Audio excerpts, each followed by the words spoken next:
por sigurisht që shfrytëzova rastin për të thënë se ky është deklarata që bëjnë në emër të Partisë për Drejtësi, Integrim dhe Unitet.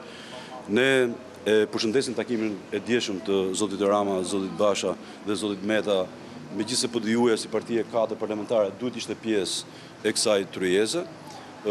Tryeze e cila prodhoi, pra është shumë mirë në radhë parë që liderët politik shqiptar të takohen dhe të gjenë në gjithë mënyrat, modalitetet për të gjetur një kompromis. Besoj që kjo tryezë, që është e ditur, ka prodhuar një tryezë ekspertës të cilët do të afrojnë dhe të gjenë zgjidhje midis palëve.